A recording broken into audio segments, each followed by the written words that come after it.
Hello viewers, welcome to my channel SDM history অথবা ধনঞ্জয় মালিক history. তো যাই হোক, আশা করি সব ভালো আছো। আজ আমি পার্ট 9 অংশটি হিস্ট্রির এসএলএসটি নবম দশম এবং একাদশ দ্বাদশের বেশ বাছাই করা 60টি প্রশ্ন নিয়ে হাজির হয়েছি। তো আজ পার্ট 9-এর অংশগুলি একটু তোমরা দেখতে থাকো। আজকের প্রথম প্রশ্ন, এক সিন্ধু সভ্যতায় বণিকদের মুদ্রার নাম কী ছিল?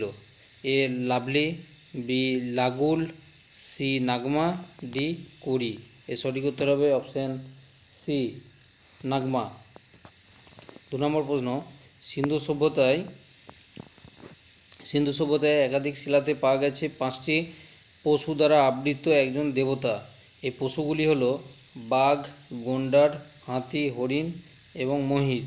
এগুলিকে আমরা আমি নিজে TREDV টাইগার, TR রাইনো, ই এলিফ্যান্ট, ডি আর বি ত্রিদেব বলে আমি একটা তৈরি করেছি। তো আমি তোমাদেরকে একটু লিখে দিচ্ছি, তোমরা একটু দেখো, অতি অবশ্যই তোমাদের ভালো মনে হবে। TREDV,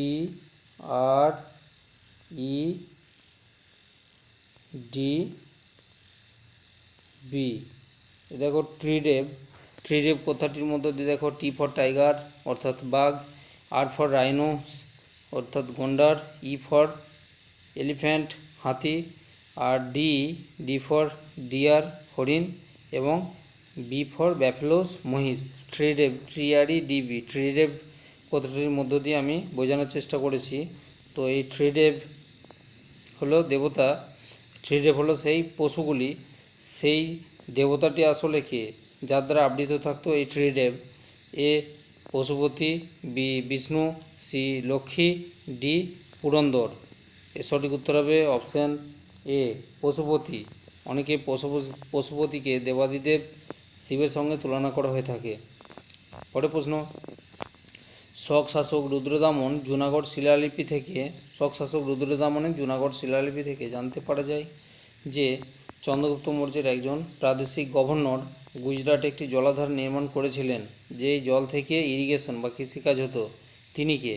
এ Rudradaman, B চাবনা, C পুষ্পমিত্র, D Pushyagupta. এর সঠিক উত্তর হবে অপশান ডি পুষ্যগুপ্ত। কেমন? পরের প্রশ্ন, মধ্যপ্রদেশের এরান বরাহ চিত্রলিপি থেকে প্রথম কোন প্রথার কথা আমরা পাই? এ সতী প্রথা, বি বাণিজ্য প্রথা, সি কৃষি প্রথা, ডি ধর্মপ্রথা। এর সঠিক উত্তর হবে সতী প্রথার উল্লেখ।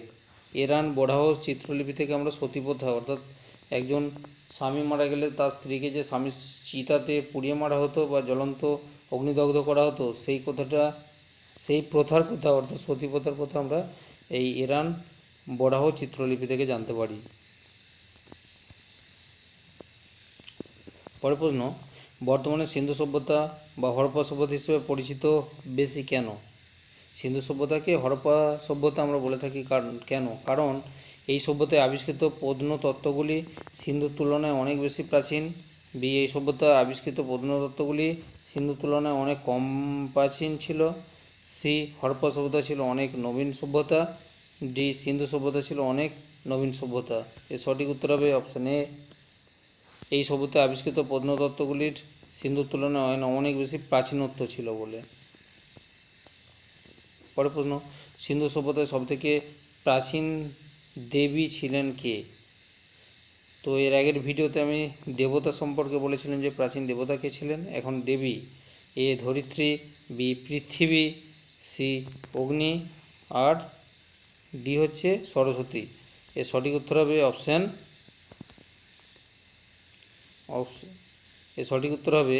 অপশান বি পৃথিবী।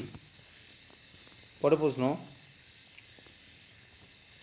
সিন্ধু সভ্যতা বারবার ধ্বংস হয়েছে, আবার বারবার নতুন করে এই সভ্যতা গড়ে উঠেছে। এরকম কতগুলি ধ্বংসের বা সৃষ্টির স্তর পাওয়া গেছে? অপশান এ 7বার, অপশান বি 8বার, অপশান সি 9বার, অপশান ডি 6বার। এর সঠিক উত্তর হবে অপশান এ সাতবার। পরে প্রশ্ন, ঐতিহাসিক H.G. ওয়েলস ও মর্টিমার হুইলারের মতে আক্রমণকারী জাতিদের দ্বারা হরপ্পা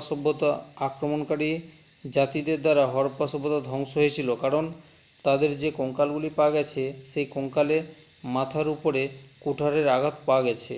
এ থেকে অনুমান করা হয় বিদেশি যে জাতি আক্রমণ করেছিল তারা হলো এ আর্যরা, বি হুনরা, সি কুষাণরা, ডি অনার্যরা। এর সঠিক উত্তর হবে অপশান এ আর্যরা। আর্যরা সেই সময় অতি অবশ্যই লোহার আবিষ্কার জেনে গিয়েছিল। পরে, আর্যপুত্রদের ছাত্র জীবনে গুরু বলে বলে যেতেন এবং শিষ্যরা সেগুলো শুনে শুনে মনে রাখতেন এবং স্মৃতিতে ধরে রাখতেন, তাই বেদের অপর নাম ছিল এ শ্রুতি, বি গ্রন্থি, সি লেখ, ডি লিপি। এর সঠিক উত্তর হবে অপশান শ্রুতি। শ্রুতি না হয়ে যদি স্মৃতিও থাকতো তাহলেও কিন্তু সেই স্মৃতি উত্তরটাও হতো। পরে প্রশ্ন, ঋগ্বৈদিক যুগে বয়স্ক ব্যক্তিদের নিয়ে গড়ে উঠেছিল যে সংগঠন সেটি হলো এ সমিতি, বি সভা, সি বিদত, ডি সংগঠন। এর সঠিক উত্তর হবে অতি অবশ্যই সভা, অপশন বি। পরে প্রশ্ন, বৈদিক যুগে ঝড়ের দেবতা কে ছিলেন? এ বাতাস, বি মরুত, সি জল, ডি ভূমি। এর সঠিক উত্তর হবে অপশান বি মরুত। মরুত ছিল ঝড়ের দেবতা। পরে প্রশ্ন, প্রাচীন যুগে মানুষ এবং দেবতার মধ্যে যে সংযোগ রক্ষাকারী দেবতা ছিল, মানে মানুষ আর দেবতাদের মধ্যে, অর্থাৎ স্বর্গের যে দেবতারা থাকতেন তাদের মধ্যে সংযোগ রক্ষাকারী যে দেবতা ছিলেন সেটি হলো এ অগ্নি, বি হোম, সি মন্ত্র, ডি স্তুতি। এর সঠিক উত্তর হবে অপশান এ অগ্নি। অগ্নি হচ্ছে মাধ্যম, যে মাধ্যমে মানুষের মনের ভাবটা দেবতাদের কাছে পৌঁছে দিতেন আমাদের পুরোহিতরা। পরের, জৈন ধর্মে ফল্গুসূত্র গ্রন্থটি কে রচনা করেছিলেন? A Sthulabhadra, B Bhadrabahu, C Pareshnath, D Rambhadra. এর সঠিক উত্তর হবে অপশান বি ভদ্রবাহু। ভদ্রবাহু রচনা করেছিলেন ফল্গুসূত্র। এটা খুব কঠিন প্রশ্ন, অতি অবশ্যই তোমরা মনে রাখবে। পরে প্রশ্ন 14 নম্বর, গৌতম বুদ্ধের 29 বছর বয়সে মহা অভিনিষ্ক্রমণের ঘটেছিল, সেই দিন পুত্রের কী দিন ছিল? এ জন্মলাভ, বি জন্মদিন, সি বিবাহ দিন, ডি মৃত্যুদিন। এর সঠিক উত্তর হবে অপশান বি পুত্রের জন্মদিনে তিনি মহা অভিনিষ্ক্রমণ ঘটিয়েছিলেন 29 বছর বয়সে। পরে, চন্দ্রগুপ্ত মৌর্যের নগর শাসন ব্যবস্থায় প্রধান দায়িত্বপ্রাপ্ত মোট সদস্য সংখ্যা কত ছিল? এ 20 জন, বি 25 জন, সি 30 জন, ডি 36 জন। এর সঠিক উত্তর হবে অপশান সি 30 জন। 30 জন ছিল। পরের প্রশ্ন, ষোড়শ মহাজনপদের মধ্যে দক্ষিণ ভারতে একমাত্র কোন মহাজনপদটি ছিল? এ কাশী, বি কৌশল, সি অবন্তী, ডি অসমক। এর সঠিক উত্তর হবে অপশান ডি অসমক বা অশোক। পরের প্রশ্ন, মহাবংশ গ্রন্থের মতে গোরখপুর জেলার পিপলি বনের ক্ষত্রিয় মৌর্য গোষ্ঠীর অন্তর্ভুক্ত ছিল যে বংশ? এ মৌর্য বংশ, বি মিথিলা বংশ, সি মাগধী বংশ, ডি মৌবলি বংশ। এর সঠিক উত্তর হবে অপশান এ মৌর্য বংশ। মোড়া থেকেই মৌর্য বংশের সৃষ্টি। যদি এ সম্পর্কে আরও মত রয়েছে, ভিন্ন মতগুলো। ইন্ডিকা, পরের প্রশ্ন, ইন্ডিকা গ্রন্থের রচয়িতা হলেন মেগাস্থিনিস। তিনি কার দূত ছিলেন? এ আলেকজান্ডারের, বি সেলুকাসের, সি চন্দ্রগুপ্ত মৌর্যের, ডি বিন্দুসারের। এর সঠিক উত্তর হবে অপশান বি সেলুকাসের দূত ছিলেন মেগাস্থিনিস, যিনি ইন্ডিকা গ্রন্থ রচনা করেছিলেন এবং কার সময় এসেছিলেন? অতি অবশ্যই মনে রাখতে হবে চন্দ্রগুপ্ত মৌর্যের সময়ে।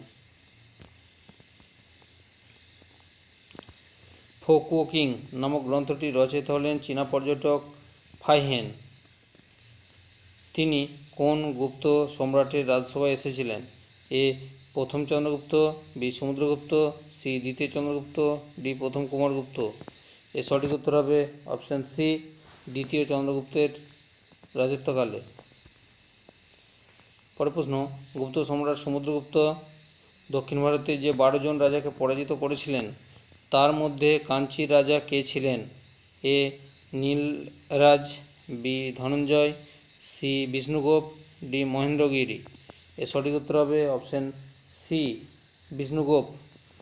পরের প্রশ্ন, সমুদ্রগুপ্ত উত্তর ভারতে সাম্রাজ্য বিস্তারের ক্ষেত্রে যে নীতি গ্রহণ করে রাজাদের উচ্ছেদ করতেন সেই নীতির নাম ছিল? এ সর্ব রাজচ্ছেদা, বি গ্রহণ নীতি, সি মোক্ষ নীতি, ডি অনুগ্রহ নীতি। এর সঠিক উত্তর হবে অপশন এ সর্ব রাজচ্ছেদা, অর্থাৎ সকল রাজার উচ্ছেদকারী। তিনি উত্তর ভারতের সকল রাজাদেরকে পরাজিত করে এবং রাজপদ থেকে উচ্ছেদ করে সেই রাজ্যগুলো সরাসরি সমুদ্রগুপ্ত নিজের সাম্রাজ্যভুক্ত করেছিলেন। পরের প্রশ্ন, স্কন্দগুপ্তের রাজত্বকালে মধ্য এশিয়ার দুর্ধর্ষ যুদ্ধ জাতি হুনরা গান্ধার জয় করে গুপ্ত সাম্রাজ্যের অভ্যন্তরে প্রবেশের চেষ্টা করলে স্কন্দগুপ্ত সেই বিদ্রোহ স্তব্ধ করেছিলেন এবং তাদের বিতাড়িত করেছিলেন। সেই কারণে কোন ঐতিহাসিক তাকে ভারতের রক্ষাকারী বলেছেন? A Rajanipam Dutt, B Romila Thapar, C Radhakumud Mukherjee, D Rameshchandra Majumdar. এর সঠিক উত্তর হবে অপশন ডি রমেশচন্দ্র মজুমদার তাকে ভারতের রক্ষাকারী বলেছেন। গুপ্ত যুগে সাধারণ মানুষের কাছ থেকে কর্মচারীদের বেতন বাবদ আদায় করা হতো যে কর, সেই করটির নাম ছিল, মানে কর্মচারীদের বেতনের জন্য সাধারণ মানুষের কাছে গুপ্ত রাজারা যে রাজস্ব বা কর আদায় করতেন তার নাম ছিল? এ ভাগ, বি বলি, সি ভোগ, ডি মল্ল। এর সঠিক উত্তর হবে অবশ্যই অপশন সি ভোগ। পরের প্রশ্ন, গুপ্তযুগে পেরিক্লিয় বা এলিজাবেথীয় যুগের সঙ্গে তুলনা করে কোন বিদেশি ঐতিহাসিক একে সুবর্ণযুগ বলেছেন? মানে গুপ্তযুগে সুবর্ণযুগ বলেছেন পেরিক্লিয় এবং এলিজাবেথীয় যুগের সঙ্গে তুলনা করে কোন ঐতিহাসিক? এ ঐতিহাসিক জন মিটন, বি ঐতিহাসিক বার্নেট, সি ঐতিহাসিক নীল, ডি ঐতিহাসিক ডেভিড। এর সঠিক উত্তর হবে অপশন বি ঐতিহাসিক বার্নেট। পরের প্রশ্ন, ভিটারি স্তম্ভলিপি থেকে জানতে পারা যায় যে প্রথম কুমারগুপ্তের রাজত্বের শেষ দিকে কোন বিদেশি জাতি গুপ্ত সাম্রাজ্য আক্রমণ করেছিলেন? এ হুন জাতি, বি পুষ্যমিত্র জাতি, সি পার্সিক জাতি, ডি আরব জাতি। তোমাদের মনে হতেই পারে যে এটা হুন জাতি, মোটেও নয়, অপশন বি হবে সঠিক উত্তর পুষ্যমিত্র জাতি। পরের প্রশ্ন, গৌড়তন্ত্র কথাটির সঠিক অর্থ হল গৌড় দেশের নিয়ম, বি গৌড় দেশের কাজকর্ম, সি গৌড় দেশের শাসন, ডি গৌড় দেশের রাজপথ। এর সঠিক উত্তর হবে অপশান এ গৌড় দেশের নিয়ম, অর্থাৎ গৌড়রাজ শশাঙ্ক যে নিয়ম তৈরি করে গিয়েছিলেন সেটাকে গৌড়তন্ত্র বলা হয়েছে। পরের প্রশ্ন, অষ্টম থেকে দ্বাদশ শতকে উত্তর ও দক্ষিণ ভারতের নাগর নামক একটি শিল্পরীতির প্রচলন হয়েছিল, সেটি কোন শিল্পের ক্ষেত্রে? এ বাড়ি তৈরির ক্ষেত্রে, বি প্রাসাদ তৈরির ক্ষেত্রে, সি মন্দির তৈরির ক্ষেত্রে, ডি দুর্গ তৈরির ক্ষেত্রে। এর সঠিক উত্তর হবে অপশান সি মন্দিরের চূড়াকে কেন্দ্র করে যে শৈলীর সৃষ্টি হয়েছিল সেটার নাম হচ্ছে নাগর শৈলী। পরের প্রশ্ন, কোন অঞ্চল অধিকারকে কেন্দ্র করে ত্রিশক্তি সংগ্রাম শুরু হয়েছিল? A Magadh, B Tanjore, C Ayodhya, D Kannauj. তার ত্রিশক্তি সংগ্রামের মূল কারণ হচ্ছে কনৌজকে জয় করা মানে মহোদয়শ্রী উপাধি লাভ করা, সেই জন্যই তারা, অর্থাৎ ত্রিশক্তি বাংলায় পাল বংশ, পতিয়ার বংশ এবং রাষ্ট্রকূট বংশ অতি অবশ্যই ত্রিশক্তি সংগ্রামে অবতীর্ণ হয়েছিল। তাহলে কনৌজ দখল করে তারা কি উপাধি নেবে? মহোদয়শ্রী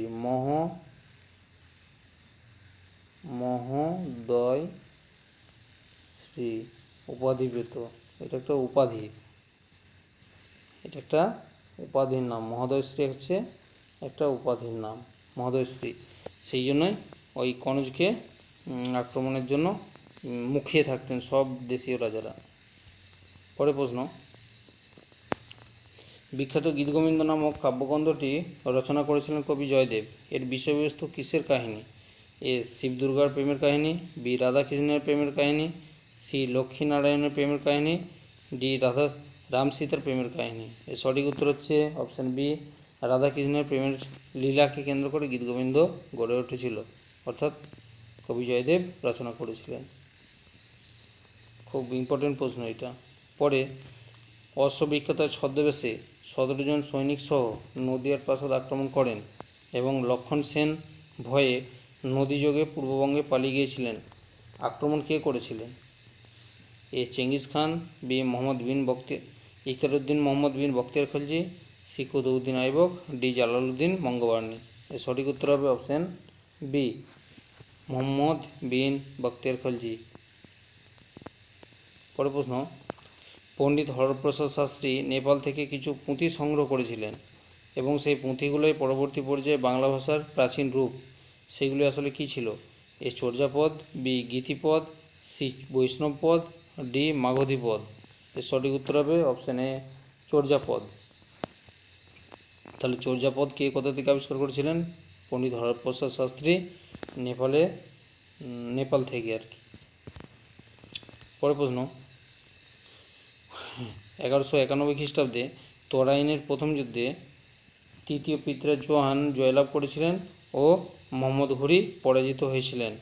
পৃথ্বীরাজ চৌহান কোন কোন অঞ্চলের শাসক ছিলেন? এ দিল্লি ও অযোধ্যার, বি দিল্লি ও লাহোরের, সি দিল্লি ও মগধের, ডি দিল্লি এবং আজমিরের। এর সঠিক উত্তর হবে অপশান ডি, দিল্লি এবং আজমিরের শাসক ছিলেন তৃতীয় পৃথ্বীরাজ চৌহান।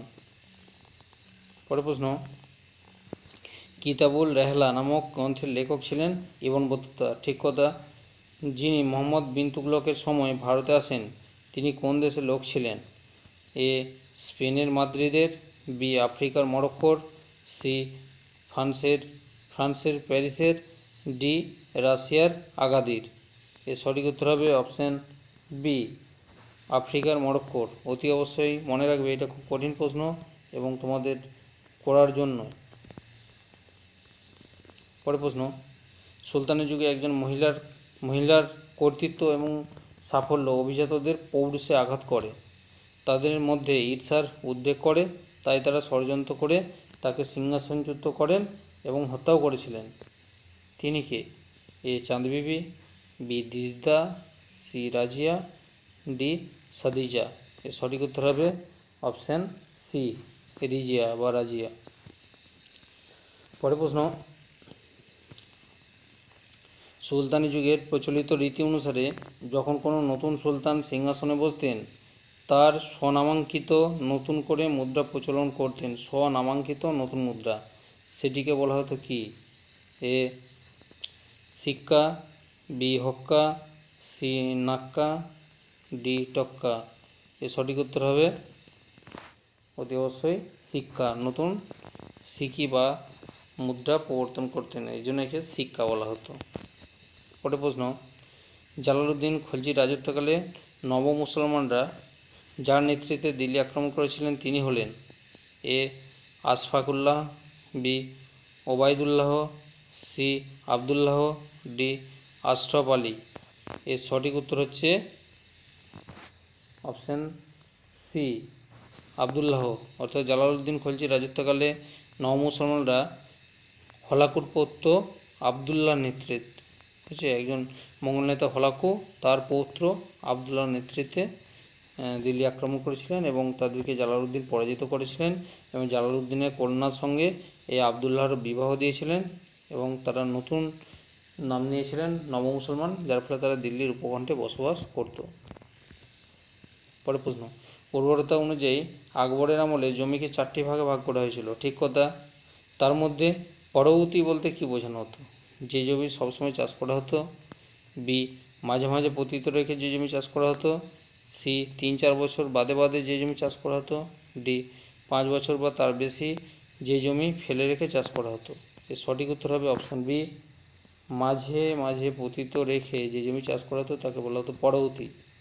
হচ্ছে খরাজ, পোলাজ, পরবর্তী, চাচর, বাঞ্জার। 4 প্রকার পদ্ধতি ছিল। তাহলে পোলাজ, পরবর্তী হচ্ছে মাঝে মাঝে পতিত রাখা, পোলাজ যে জমি সবসময় চাষ করা হতো, পোলাজ, পরবর্তী, চাচর 3-4 বছর বাদে বাদে যে জমি চাষ হতো তাকে বলা চাচর, বাঞ্জার 5 বছর বা তার বেশি সময় যে জমিকে ফেলে রাখা হতো সেটাকে বলা হচ্ছে বাঞ্জার। তাহলে 4 প্রকার পদ্ধতি কী ছিল? পোলাজ, পরবর্তী, চাচর, বাঞ্জার। পরের প্রশ্ন, আকবরের সমসাময়িক যিনি মেবারের শাসক ছিলেন, আকবরের সমসাময়িক মেবারের শাসক ছিলেন যিনি আকবরের সেনাপতি মান সিংয়ের কাছে পরাজিত হলেও কখনো ভেঙে পড়েনি, জঙ্গলে পর্বতে আত্মগোপন করে মুঘলদের বিরুদ্ধাচরণ করেছিলেন এবং আমৃত্যু তিনি স্বাধীনতার পূজারী ছিলেন, তিনি কে? এ উদয় সিংহ, বি রতন সিংহ, সি প্রতাপ সিংহ, ডি অজয় সিংহ। এর সঠিক উত্তর হবে অপশান সি, মেবারের রানা প্রতাপ সিংহ। তারপরে, মোগল সম্রাট যিনি ইবাদতখানা নির্মাণ করেছিলেন তিনি কে? এ শাহজাহান, বি আকবর, সি জাহাঙ্গীর, ডি ঔরঙ্গজেব। এটা খুব সহজ প্রশ্ন, অবশ্যই অপশান বি আকবর। পরের প্রশ্ন, মুঘল যুগে যে সকল রাজকর্মচারীরা জনসাধারণের মধ্যে নীতিজ্ঞান ও ধর্মাভাব প্রচারের দায়িত্বে ছিলেন তাদেরকে বলা হতো? খুব কঠিন প্রশ্ন কিন্তু এটা, অতি অবশ্যই মনে রাখবে। এ মুনতাসিব, বি আমির, সি ওমরাহ এবং ডি ফাজিল। এর সঠিক উত্তর হবে অপশান এ মুনতাসিব। বুঝছে, এটা খুব কঠিন প্রশ্ন, মনে রাখবো মুনতাসিব। পরের প্রশ্ন, শাহজাহানের প্রিয়তমা পত্নী মমতাজ মহল চতুর্দশতম সন্তানের জন্ম দিতে গিয়ে মৃত্যুবরণ করেছিলেন, ঠিক কথা। তাই তার স্মৃতির উদ্দেশ্যে নির্মিত হয়েছিল বিখ্যাত একটি সৌধ, তার নাম কি? A Bibi ka Maqbara, B Bibi ka Makan, C Lal Qila, D Taj Mahal. এটা আশা করি তোমরা উত্তর দিতেই পারবে, তাজমহল। পরের প্রশ্ন, সৈয়দ হোসেন আলী, খুব কঠিন প্রশ্ন, এটা বোঝার চেষ্টা করবে একটু। সৈয়দ হোসেন আলী এবং সৈয়দ আবদুল্লাহ আলী খান নামে দুই ভাই শহীদ ভ্রাতৃদ্বয় নামে খ্যাত ছিল। পরবর্তী সময়ে মুঘল যুগে রাজস্বস্রায় অবতীর্ণ হয়েছিলেন। এরা কোন মুঘল সম্রাটকে হত্যা করেছিলেন? এ মোহাম্মদ শাহকে, বি ফারুখিয়ারকে, সি শাহ আলমকে, ডি দ্বিতীয় বাহাদুর শাহকে। এর সঠিক উত্তর হবে অপশান বি, ফারুখিয়ারকে হত্যা করেছিলেন।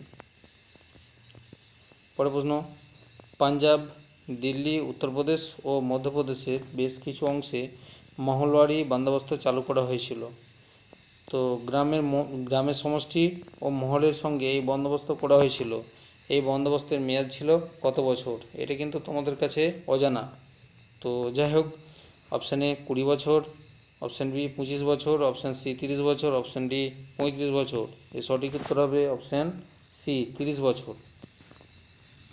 পরের প্রশ্ন, লর্ড ওয়েলেসলির অধীনতামূলক মিত্রতা নীতি প্রথম গ্রহণ করেছিলেন হায়দ্রাবাদের নিজাম, কিন্তু সেটা কবে? এ 1798 খ্রিস্টাব্দে, বি 1796 খ্রিস্টাব্দে, সি 1800 খ্রিস্টাব্দে, ডি 1801 খ্রিস্টাব্দে। এর সঠিক উত্তর হবে কত বলো তো? অপশান এ 1798 খ্রিস্টাব্দে অধীনতামূলক মিত্রতা নীতি গ্রহণ করেছিলেন। পরের প্রশ্ন, মাদ্রাজ প্রেসিডেন্সিতে যে বন্দোবস্ত জারি হয়েছিল সেটি কী ছিল? মহলারি বন্দোবস্ত, ভাইয়াচারি বন্দোবস্ত, চিরস্থায়ী বন্দোবস্ত, ডি রায়তোয়ারি বন্দোবস্ত। এর সঠিক উত্তর হবে অপশান ডি রায়তোয়ারি বন্দোবস্ত। মাদ্রাজে রায়ত অর্থাৎ কৃষকের সঙ্গে সরাসরি বন্দোবস্ত করা হয়েছিল। পরের প্রশ্ন, ভারতের রেলপথের জনক বলে ডালহৌসিকে, লর্ড ডালহৌসিকে। তিনি বোম্বাই থেকে থানা পর্যন্ত প্রথম রেল লাইন নির্মাণ করেছিলেন, ঠিক কথা। সেটি কবে? তারিখ কত? এ 1848 খ্রিস্টাব্দে, বি 1852 খ্রিস্টাব্দে, সি 1854 খ্রিস্টাব্দে, ডি 1853 খ্রিস্টাব্দে। এর সঠিক উত্তর হবে 1853 খ্রিস্টাব্দে। ভারতের বুকে প্রথম রেলপথ নির্মিত হয়েছিল লর্ড ডালহৌসির দ্বারা, তার জন্য তাকে ভারতে রেলপথের জনক বলা হয়। পরের প্রশ্ন, 1831 খ্রিস্টাব্দে বারাসাতে নারকেলবেড়িয়াতে বাঁশের কেল্লা নির্মাণ করে ইংরেজদের বিরুদ্ধে বিদ্রোহ করেছিলেন কে? A Mir Nisar Ali, B Majnu Shah, C Chirag Ali, D Karim Shah. এর সঠিক উত্তর হবে অপশান এ মীর নিসার আলী, অর্থাৎ যাকে আমরা তিতুমির নামে জেনে থাকি। জমিদার, মহাজন এবং ইংরেজ কর্মচারীদের অত্যাচারের ফলে এবং কেনারাম ও বেচারামের জন্য তারা বিদ্রোহ করতে বাধ্য হয়েছিলেন কারা? এ ওয়াহাবিরা, বি ফরাজিরা, সি সাঁওতালরা, ডি মুন্ডারা। এর সঠিক উত্তর হবে অপশান সি সাঁওতালরা। কেনারাম আর বেচারাম থাকলে অবশ্যই মনে রাখবে সাঁওতালদের সঙ্গে যুক্ত হবে।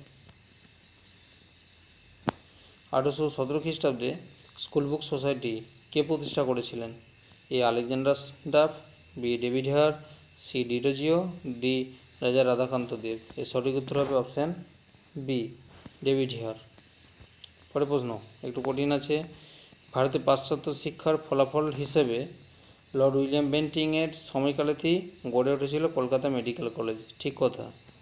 এই সময় ভারতে প্রথম ইঞ্জিনিয়ারিং কলেজ কোথায় গড়ে উঠেছিল? এ শিবপুরে, বি ব্যাঙ্গালোরে, সি রুরকিতে, ডি পুনেতে।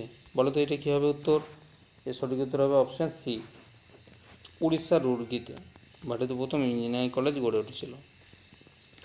পরের প্রশ্ন 1902 খ্রিস্টাব্দে শিক্ষাক্ষেত্রে র্যালি কমিশন গড়ে উঠেছিল, যদিও 1882 খ্রিস্টাব্দে হান্টার কমিশন গড়ে উঠেছিল।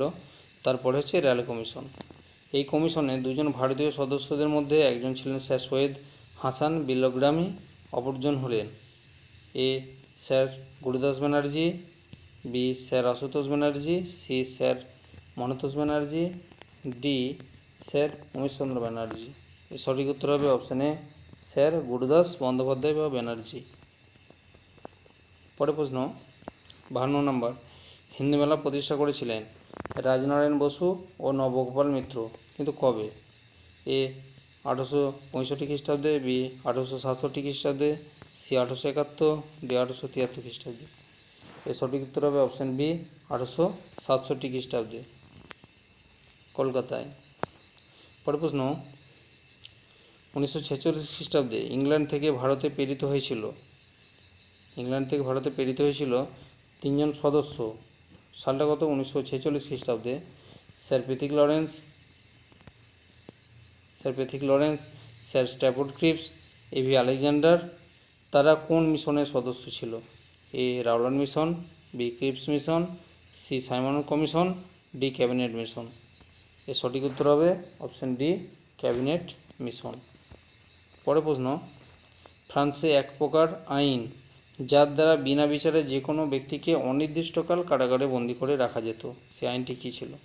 লেথর দ্য ক্যাসে, লেথর দ্য গ্র্যাস, লেথর ফিলোজফিক, লিস্ট দ্য জাস্টিস। সঠিক উত্তর হবে লেথর দ্য ক্যাসে। বিনা বিচারে অনির্দিষ্টকাল কারাগারে বন্দি করে রাখা যেত, লেথর দ্য ক্যাসে। 55 নম্বর প্রশ্ন, ফ্রান্সের জনসংখ্যার বৃহত্তর অংশ হচ্ছে তারা এবং তাদের জমির পরিমাণ খুব নগণ্য ছিল। কিন্তু তাদেরকে কর দিতে হতো সব থেকে বেশি ফ্রান্সে। তারা কোন সম্প্রদায় ছিল? এ যাজক সম্প্রদায়, বি অভিজাত সম্প্রদায়, সি তৃতীয় সম্প্রদায়, ডি সাকুলের সম্প্রদায়। এর সঠিক উত্তর হবে থার্ড এস্টেট বা তৃতীয় সম্প্রদায়, অপশান সি। তাদের সম্পত্তি খুব কম থাকলেও কিন্তু কর দিতে হতো সব থেকে বেশি। পরের প্রশ্ন, হোয়াট ইজ থার্ড এস্টেট? এই যে বিখ্যাত গ্রন্থটি, এর লেখক হলেন এ অ্যাবিসিয়াস, বি মিরাব্বো, সি রোজার ডুকস, ডি রোবসপিয়ার। এর সঠিক উত্তর হবে অপশান এ অ্যাবিসিয়াস। হোয়াট ইজ থার্ড এস্টেট গ্রন্থের লেখক অপশান এ অ্যাবিসিয়াস। পরের প্রশ্ন 57 নম্বর, হোয়াট ইজ প্রপার্টি? এটা একটা বিখ্যাত গ্রন্থ, এই গ্রন্থের লেখক হলেন এ সেন্ট সাইমন, বি চার্লস ফুরিয়ে, সি লুই ব্ল্যাঙ্ক, ডি প্রুধো। এর সঠিক উত্তর হবে অপশান ডি প্রুধো। তো প্রুধোর গ্রন্থের নাম হচ্ছে হোয়াট ইজ প্রপার্টি, সম্পত্তি কী। পরের প্রশ্ন, কার্ল মার্কস কবে আন্তর্জাতিক শ্রমজীবী সংঘ বা ইন্টারন্যাশনাল ওয়ার্কিং মেন্স অ্যাসোসিয়েশন প্রতিষ্ঠা করেছিলেন? এটি কিন্তু তোমরা কেউ বলতে পারবে না মনে হয়। তো এটি হচ্ছে 1860 খ্রিস্টাব্দে, বি 1862 খ্রিস্টাব্দে, সি 1864 খ্রিস্টাব্দে, ডি 1866 খ্রিস্টাব্দে। তো দেখো এর উত্তর হচ্ছে অপশান সি 1864 খ্রিস্টাব্দে। তো এই সময় কার্ল মার্কস আন্তর্জাতিক শ্রমজীবী সংঘ গড়ে ওঠেন। তো এই সময় আমাদের ভারতে কী হয়েছিল 1864 খ্রিস্টাব্দে না 1857 খ্রিস্টাব্দে মহাবিদ্রোহের পরবর্তী পর্যায়ে। সেই জন্যই তিনি সেখান থেকে আমাদের ভারতের মহাবিদ্রোহ সম্পর্কিত অনেক তথ্যগুলি পত্রিকার মাধ্যমে পড়তেন এবং তারই ভিত্তিতে আমাদের ভারতের ইতিহাস সম্পর্কে তিনি মহাবিদ্রোহ সম্পর্কে বেশ কিছু মন্তব্য ব্যাখ্যা করেছিলেন। পরের প্রশ্ন 59 নম্বর, 819 খ্রিস্টাব্দে প্রাশিয়ার নেতৃত্বে জার্মানিতে গড়ে উঠেছিল জোলভেরাইন। এই জোলভেরাইন এর অর্থ কী? এ বস্ত্র সংঘ, বি খাদ্য সংঘ, সি শুল্ক সংঘ, ডি কৃষি সংঘ। এর সঠিক উত্তর হবে অপশান সি শুল্ক সংঘ। জোলভেরাইন ছিল শুল্ক সংঘ।